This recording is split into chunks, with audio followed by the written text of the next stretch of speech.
श्री गणेशाय नमः। श्री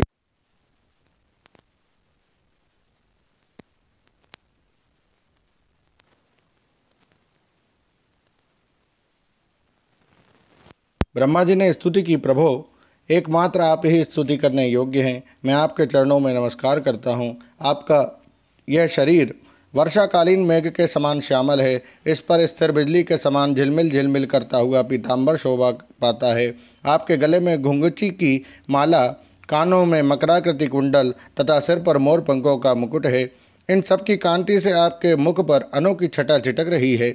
वक्षस्थल पर लटकती हुई वनमाला और नन्ही सी हथेली पर दही भात का कोर, बगल में बेंत और सिंगी तथा कमर की फेंट में आपकी पहचान बताने वाली बांसुरी शोभा पा रही है। आपके कमल से सुकोमल परम सुकुमार चरण और ये गोपाल बालक का सुमधुर वेश, मैं और कुछ नहीं जानता, बस मैं तो इन्हीं चरणों पर निछावर हूँ।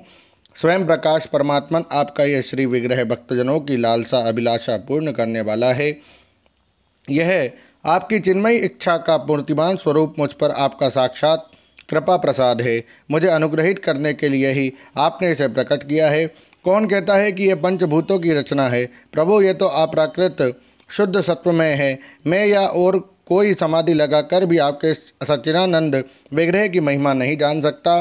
फिर आत्मानंदानुभव स्वरूप साक्षात आपकी ही महिमा को तो कोई एकाग्र मन से भी कैसे जान सकता है? प्रभु, जो लोग ज्ञान के लिए प्रयत्न न करके अपने स्थान में ही स्थित रहकर केवल सत्संग करते हैं और आपके प्रेमी संत पुरुषों के द्वारा गाई हुई आपकी लीला कथा का जो उन लोगों के पास रहने से अपने आप सुनने को मिलती है, शरीर वाणी और मन से विनियावत होकर सेवन करते हैं, यहाँ तक कि उसे ही अपना जीवन बना लेते हैं, उसके बिना जी ही नहीं सकते।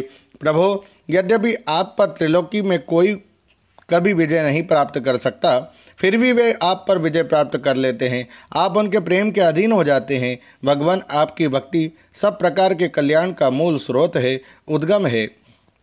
जो लोग उसे छोड़कर केवल ज्ञान की प्राप्ति के लिए श्रम उठाते हैं और दुख भोगते हैं, उनको बस क्लेश ही क्लेश हाथ लगता है और कुछ नहीं। जैसे थोती भूसी कूटने वाले को केवल श्रम ही मिलता है, चावल नहीं। हे अच्युत, हे अनंत, इस लोक में पहले भी बहुत से योगी हो गए हैं। जब उन्हें योगादि के द्वारा आपकी प्राप्ति न हुई, तब उन्होंने अपने लौकिक और वैदिक समस्त कर्म आपके चरणों में समर्पित कर दिए। उन समर्पित कर्मों से तथा आपकी लीला कथा से उन्हें आपकी भक्ति प्राप्त हुई। उस भक्ति से ही आपके स्वरूप का ज्ञान प्राप्त करके उन्होंने बड़ी सुगमता से आपके परम पद की प्राप्ति कर ली। हे अनंत, आपके सगुण निर्गुण दोनों स्वरूपों का ज्ञान कठिन होने पर भी निर्गुण स्वरूप की महिमा इंद्रियों का प्रत्याहार करके शुद्धांतकरण से जानी जा सकती है। जानने की प्रक्रिया यह है कि विशेष आकार के परित्याग पूर्वक आत्माकार अंतःकरण का साक्षात्कार किया जाए। यह आत्माकारता घटपटादि रूप के समान ज्ञेय नहीं है, प्रत्युत आवरण का भंग मात्र है। यह साक्षात्कार यह ब्रह्म है। मैं ब्रह्म को जानता हूँ, इस प्रकार नहीं, किंतु स्वयं प्रकाश रूप से ही होता है। परंतु भगवान, जिस समर्थ पुरुषों ने अनेक जन्मों तक परिश्रम करके पृथ्वी का एक एक परमाणु, आकाश के हिमकण, ओस की बूंदें तथा उसमें चमकने वाले नक्षत्र एवं तारों तक को गिन डाला, उनमें भी भला ऐसा कौन हो सकता है जो आपके सगुण स्वरूप के अनंत गुणों को गिन सके? प्रभु, आप केवल संसार के कल्याण के लिए ही अवतीर्ण हुए हैं। सो भगवान, आपकी महिमा का ज्ञान तो बड़ा ही कठिन है। इसलिए जो पुरुष क्षण क्षण पर बड़ी उत्सुकता से आपकी कृपा का ही भलीभांति अनुभव करता रहता है और प्रारब्ध के अनुसार जो कुछ सुख या दुख प्राप्त होता है उसे निर्विकार होकर मन से भोग लेता है, एवं जो प्रेम पूर्ण हृदय, गदगद वाणी और पुलकित शरीर से अपने को आपके चरणों में समर्पित करता रहता है, इस प्रकार जीवन व्यतीत करने वाला पुरुष ठीक वैसे ही आपके परम पद का अधिकारी हो जाता है जैसे अपने पिता की संपत्ति का पुत्र। प्रभो, मेरी कुटिलता तो देखिए। आप अनंत आदि पुरुष परमात्मा हैं और मेरे जैसे बड़े बड़े मायावी भी आपकी माया के चक्र में हैं। फिर भी मैंने आप पर अपनी माया फैलाकर अपना ऐश्वर्य देखना चाहा। प्रभु, मैं आपके सामने हुई ही क्या आग के सामने चिंगारी की भी कुछ गिनती है? भगवान, मैं रजोगुणों में उत्पन्न हुआ हूँ। मैं रजोगुण से उत्पन्न हुआ हूँ। आपके स्वरूप को मैं ठीक ठीक नहीं जानता। इसी से अपने को आपसे अलग संसार का स्वामी माने बैठा था। मैं अजन्मा जगत करता हूँ। इस मायाकृत मोह के घने अंधकार से मैं अंधा हो रहा था। इसलिए आप यह समझ कर कि मेरे ही अधीन है, मेरा भृत्य है, इस पर कृपा करनी चाहिए। मेरा अपराध क्षमा कीजिए। मेरे स्वामी, प्रकृति महत्त्व, अहंकार, आकाश, वायु, अग्नि, जल और पृथ्वी रूप आवरणों से घिरा हुआ यह ब्रह्मांड ही मेरा शरीर है और आपके एक एक रोम के छिद्र में से ऐसे ऐसे अगणित ब्रह्मांड उसी प्रकार उड़ते पड़ते रहते हैं जैसे झरोके की जाली में से आने वाली सूर्य की किरणों में रज के छोटे छोटे परमाणु उड़ते हुए दिखाई पड़ते हैं।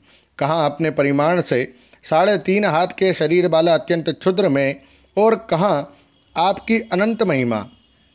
वृत्तियों की पकड़ में न आने वाले परमात्मन जब बच्चा माता के पेट में रहता है तब अज्ञानवश अपने हाथ पैर पीटता है, परंतु क्या माता उसे अपराध समझती है या उसके लिए वह कोई अपराध होता है और नहीं है।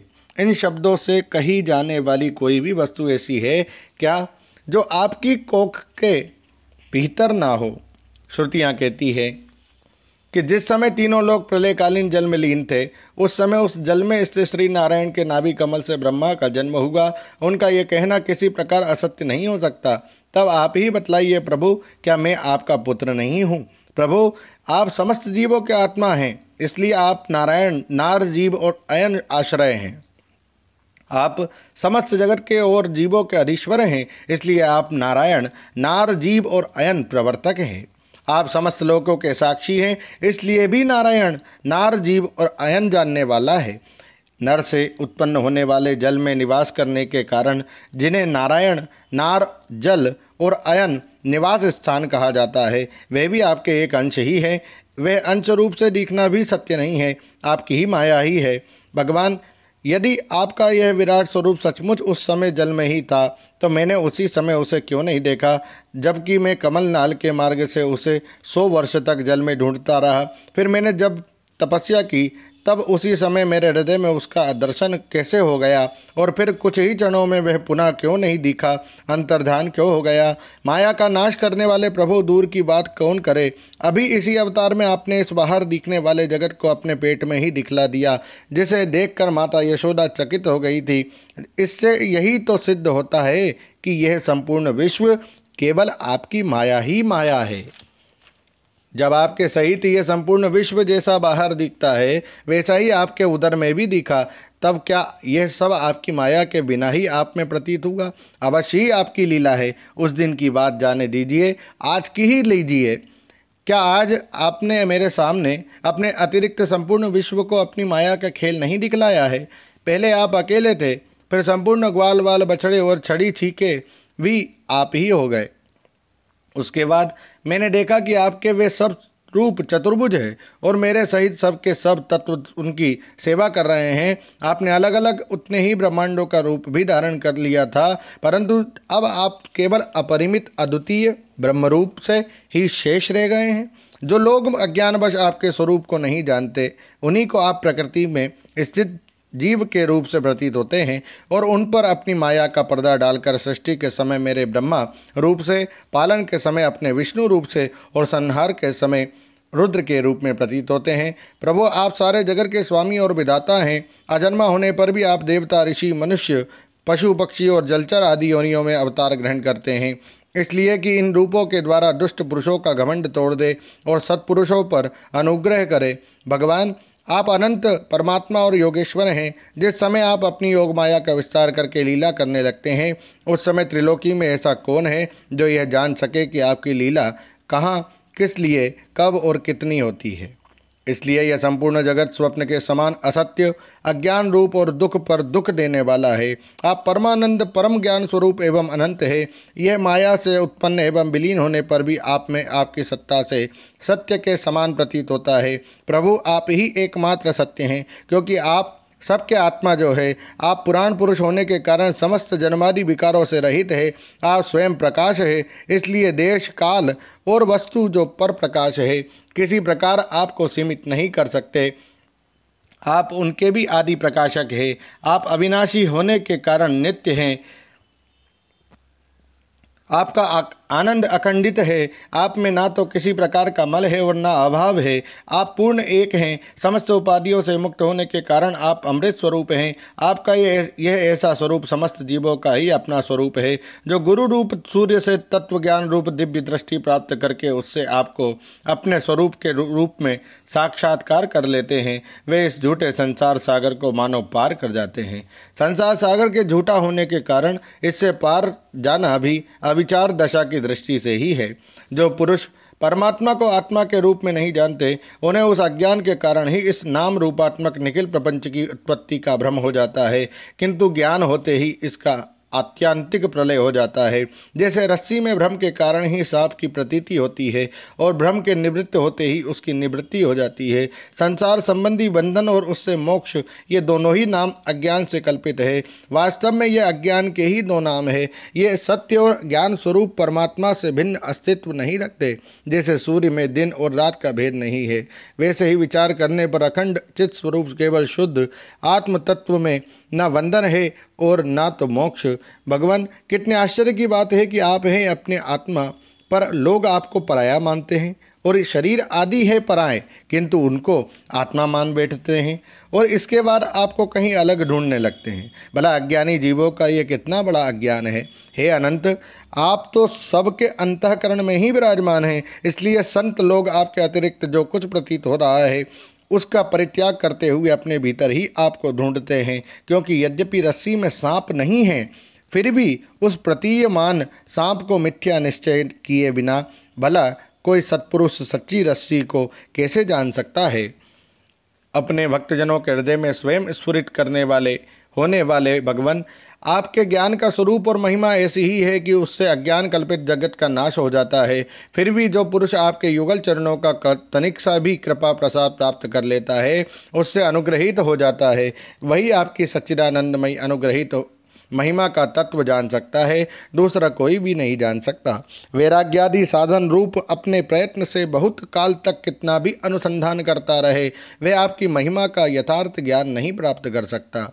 इसलिए भगवान, मुझे इस जन्म में, दूसरे जन्म में अथवा किसी पशु पक्षी आदि के जन्म में भी ऐसा सौभाग्य प्राप्त हो कि मैं आपके दासों में से कोई एक दास हो जाऊं और फिर आपके चरण कमलों की सेवा करूं। मेरे स्वामी, जगत के बड़े बड़े यज्ञ सृष्टि के प्रारंभ से लेकर अब तक आपको पूर्णतः तृप्त न कर सके, परंतु आपने ब्रज की गायों और ग्वालिनों के बछड़े एवं बालक बनकर उनके स्तनों का अमृत सा दूध बड़े उमंग से पिया है। वास्तव में उन्हीं का जीवन सफल है, वे ही अत्यंत धन्य हैं। अहो नंद आदि ब्रजवासी गोपों के धन्य भाग्य हैं। वास्तव में उनका अहो भाग्य है, क्योंकि परमानंद स्वरूप सनातन परिपूर्ण ब्रह्म आप उनके अपने सगे संबंधी और सुहृद हैं। हे अच्युत, इन ब्रजवासियों के सौभाग्य की महिमा तो अलग रही।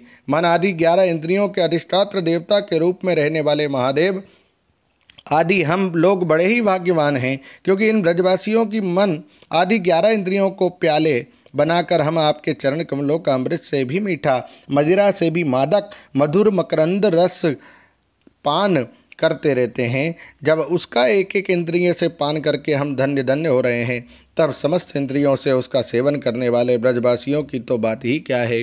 प्रभो, इस ब्रजभूमि के किसी वन में, विशेष करके गोकुल में किसी भी योनि में जन्म हो जाए, यही हमारे लिए बड़े सौभाग्य की बात होगी, क्योंकि यहाँ जन्म हो जाने पर आपके किसी न किसी प्रेमी के चरणों की धूलि अपने ऊपर पड़ ही जाएगी। प्रभो, आपके प्रेमी ब्रजवासियों का संपूर्ण जीवन आपका ही जीवन है। आप ही उनके जीवन के एकमात्र सर्वस्व हैं, इसलिए उनके चरणों की धूलि मिलना आपके ही चरणों की धूलि मिलना है, और आपके चरणों की धूलि को श्रुतियाँ भी अनादिकाल से अब तक ढूंढ ही रही है। देवताओं के भी आराध्य देव प्रभु, इन ब्रजवासियों को इनकी सेवा के बदले आप क्या फल देंगे। संपूर्ण फलों के फलस्वरूप आपसे बढ़कर और कोई फल तो है ही नहीं। यह सोचकर मेरा चित्त मोहित हो रहा है। आप उन्हें अपना स्वरूप भी देकर उऋण नहीं हो सकते, क्योंकि आपके स्वरूप को तो उस पूतना ने भी अपने संबंधियों अगासुर बकासुर आदि के साथ प्राप्त कर लिया, जिसका केवल वेश ही साध्वी स्त्री का था, पर जो हृदय से महान क्रूर थी। फिर जिन्होंने अपने घर, धन, स्वजन, प्रिय, शरीर, पुत्र, प्राण और मन सब कुछ आपके ही चरणों में समर्पित कर दिया है, जिनका सब कुछ आपके ही लिए है, उन ब्रजवासियों को भी वही फल देकर आप उसे उऋण हो सकते हैं। सच्चिदानंद स्वरूप श्याम सुंदर, तभी तक राग द्वेष आदि दोष चारों के समान सर्वस्व अपहरण करते रहते हैं। अभी तक घर और उसके संबंधी कैद की तरह संबंध के बंधनों में बांध रखते हैं और तभी तक मोह पैर की बेड़ियों की तरह जकड़े रखता है जब तक जीव आपका नहीं हो जाता। प्रभु, आप विश्व के बखेड़े से सर्वथा रहित है, फिर भी अपने शरणागत भक्तजनों को अनंत आनंद वितरण करने के लिए पृथ्वी में अवतार लेकर विश्व के समान ही लीला विलास का विस्तार करते हैं। मेरे स्वामी, बहुत कहने की आवश्यकता नहीं। जो लोग आपकी महिमा जानते हैं वे जानते रहे। मेरे मन, वाणी और शरीर तो आपकी महिमा जानने में सर्वथा असमर्थ है। सच्चिदानंद स्वरूप श्री कृष्ण, आप सबके साक्षी हैं, इसलिए आप सब कुछ जानते हैं। आप समस्त जगत के स्वामी हैं। यह संपूर्ण प्रपंच आप में ही स्थित है। आपसे मैं और क्या कहूँ। अब आप मुझे स्वीकार कीजिए, मुझे अपने लोक में जाने की आज्ञा दीजिए। सबके मन प्राण को अपनी रूप माधुरी से आकर्षित करने वाले श्याम सुंदर, आप यदुवंश रूपी कमल को विकसित करने वाले हो सूर्य हैं। प्रभो, पृथ्वी देवता, ब्राह्मण और पशु रूप समुद्र की अभिवृद्धि करने वाले चंद्रमा भी आप ही हैं। आप पाखंडियों के धर्म रूप रात्रि का घोर अंधकार नष्ट करने के लिए सूर्य और चंद्रमा दोनों के ही समान हैं। पृथ्वी पर रहने वाले राक्षसों के नष्ट करने वाले आप चंद्रमा, सूर्य आदि समस्त देवताओं के भी परम पूजनीय हैं। भगवान, मैं अपने जीवन भर महाकल्प पर्यंत आपको नमस्कार ही करता रहूं। श्री सुखदेव जी कहते हैं, परीक्षित, संसार के रचयिता ब्रह्मा जी ने इस प्रकार भगवान श्री कृष्ण की स्तुति की। इसके बाद उन्होंने 3 बार परिक्रमा करके उनके चरणों में प्रणाम किया। फिर अपने गंतव्य स्थान सत्यलोक में चले गए। ब्रह्मा जी ने बछड़ों और ग्वाल वालों को पहले ही यथा स्थान पहुँचा दिया था। भगवान श्री कृष्ण ने ब्रह्मा जी को विदा कर दिया और बछड़ों को लेकर यमुना जी के पुलिन पर आए, जहाँ वे अपने सखा ग्वाल वालों को पहले छोड़ गए थे। परीक्षित, अपने जीवन सर्वस्व प्राण वल्लभ श्री कृष्ण के वियोग में यद्यपि 1 वर्ष बीत गया था, तथापि उन ग्वाल वालों को वह समय आधे क्षण के समान जान पड़ा। क्यों न हो, वे भगवान की विश्व विमोहिनी योग माया से मोहित जो हो गए थे। जगत के सभी जीव उसी माया से मोहित होकर शास्त्र और आचार्यों के बार बार समझाने पर भी अपने आत्मा को निरंतर भूले हुए हैं। वास्तव में उस माया की ऐसी ही शक्ति है, भला उससे मोहित होकर जीव यहाँ क्या क्या नहीं भूल जाते हैं। परीक्षित, भगवान श्री कृष्ण को देखते ही ग्वाल वालों ने बड़ी उतावली से कहा, भाई तुम भले आए, स्वागत है स्वागत। अभी तो हमने तुम्हारे बिना एक कोर भी नहीं खाया। आओ, इधर आओ, आनंद से भोजन करो। तब हंसते हुए भगवान ने ग्वाल वालों के साथ भोजन किया और उन्हें अगासुर के शरीर का ढांचा दिखाते हुए वन में ब्रज में लौट आए। श्री कृष्ण के सिर पर मोर पंख का मनोहर मुकुट और घुंघराले वालों में सुंदर सुंदर महकते हुए पुष्प गुथ रहे थे। नई नई रंगीन धातुओं से श्याम शरीर पर चित्रकारी की हुई थी। वे चलते समय रास्ते में उच्च स्वर से कभी बांसुरी, कभी पत्ते और कभी सिंगी बजाकर वाद्योत्सव में मग्न हो रहे थे। पीछे पीछे ग्वालवाल उनकी लोक पावन कीर्ति का गान करते जा रहे थे। कभी वे नाम ले लेकर अपने बछड़ों को पुकारते तो कभी उनके साथ लाड़ लड़ाने लगते। मार्ग के दोनों ओर गोपियां खड़ी है। जब वे कभी तिरछे नेत्रों से उनकी नज़र में नज़र मिला देते तब गोपियां आनंद मग्न हो जाती। इस प्रकार भगवान श्री कृष्ण ने गोष्ठ में प्रवेश कियो। परीक्षित, उसी दिन बालकों ने ब्रज में जाकर कहा कि आज यशोदा मैया के लाड़ले नंद नंदन ने वन में एक बड़ा भारी अजगर मार डाला है और उससे हम लोगों की रक्षा की है। राजा परीक्षित ने कहा, ब्राह्मण, ब्रजवासियों के लिए श्री कृष्ण अपने पुत्र नहीं थे, दूसरे के पुत्र थे। फिर उनका श्री कृष्ण के प्रति इतना प्रेम कैसे हुआ? ऐसा प्रेम तो उनका अपने बालकों पर भी पहले कभी नहीं हुआ था। आप कृपा करके बतलाइए, इसका क्या कारण है? श्री सुखदेव जी कहते हैं, राजन, संसार के सभी प्राणी अपने आत्मा से ही सबसे बढ़कर प्रेम करते हैं। पुत्र से, धन से या किसी से भी जो प्रेम होता है वह तो इसलिए कि वे वस्तुएं अपने आत्मा को प्रिय लगती है। राजेंद्र, यही कारण है कि सभी प्राणियों का अपने आत्मा के प्रति जैसा प्रेम होता है वैसा अपने कहलाने वाले पुत्र, धन और ग्रह आदि में नहीं होता। नृपश्रेष्ठ, जो लोग देह को ही आत्मा मानते हैं वे भी अपने शरीर से जितना प्रेम करते हैं उतना प्रेम शरीर के संबंधी पुत्र, मित्र आदि से नहीं करते। जब विचार के द्वारा यह मालूम हो जाता है कि यह शरीर में नहीं हूँ, मैं नहीं हूँ, ये शरीर मेरा है, तब इस शरीर से भी आत्मा के समान प्रेम नहीं रहता। यही कारण है कि इस देह के जीर्ण शीर्ण हो जाने पर भी जीने की आशा प्रबल रूप से बनी रहती है। इससे यह बात सिद्ध होती है कि सभी प्राणी अपने आत्मा से ही सबसे बढ़कर प्रेम करते हैं और उसी के लिए इस सारे जगत चराचर जगत से भी प्रेम करते हैं। इन श्री कृष्ण को ही तुम सब आत्माओं का आत्मा समझो। संसार के कल्याण के लिए योग माया का आश्रय लेकर वे यहाँ देहधारी के समान जान पड़ते हैं। जो लोग भगवान श्री कृष्ण के वास्तविक स्वरूप को जानते हैं उनके लिए तो इस जगत में कुछ भी चराचर पदार्थ है अथवा इससे परे परमात्मा ब्रह्म नारायण आदि जो भगवत स्वरूप हैं सभी श्री कृष्ण स्वरूप ही है। श्री कृष्ण के अतिरिक्त और कोई प्राकृत अप्राकृत वस्तु है ही नहीं। सभी वस्तुओं का अंतिम रूप अपने कारण में स्थित होता है। उस कारण के भी परम कारण है भगवान श्री कृष्ण। तब भला बताओ किस वस्तु को श्री कृष्ण से भिन्न बतलाएं। जिन्होंने पुण्य कीर्ति मुकुंद मुरारी के पदपल्लव की नौका का आश्रय लिया है, जो कि सत्पुरुषों का सर्वस्व है, उनके लिए यह भवसागर बछड़े के खुर के गड्ढे के समान है। उन्हें परंपर की प्राप्ति हो जाती है और उनके लिए विपत्तियों का निवास स्थान यह संसार नहीं रहता। परीक्षित, तुमने मुझसे पूछा था कि भगवान के 5वें वर्ष की लीला ग्वाल वालों ने 6ठे वर्ष में भी कैसे कही। उसका सारा रहस्य मैंने तुम्हें बतला दिया। भगवान श्री कृष्ण की ग्वाल वालों के साथ वन क्रीड़ा, अगासुर को मारना, हरी हरी घास से युक्त भूमि पर बैठकर भोजन करना, अपराकृत रूपधारी बछड़ों और ग्वाल वालों का प्रकट होना और ब्रह्मा जी के द्वारा की हुई इस महान स्तुति को जो मनुष्य सुनता और कहता है उसको धर्म, अर्थ, काम और मोक्ष की प्राप्ति होती है। परीक्षित, इस प्रकार श्री कृष्ण और बलराम ने कुमार अवस्था के अनुरूप आँख मिचोनी, सेतु बंधन, बंदरों की भांति उछलना कूदना आदि अनेकों लीलाएं करके अपनी कुमार अवस्था ब्रज में ही त्याग दी। ओम नमो भगवते वासुदेवाय। श्रीमद्भागवते महापुराणे पारमहंस्यां संहितायां दशम स्कंधे पूर्वार्धे ब्रह्मस्तुत्र नाम चतुर्दशोऽध्यायः। श्री राधा कृष्णार्पणमस्तु। हरये नमः, हरये नमः, हरये नमः। जय श्री कृष्ण।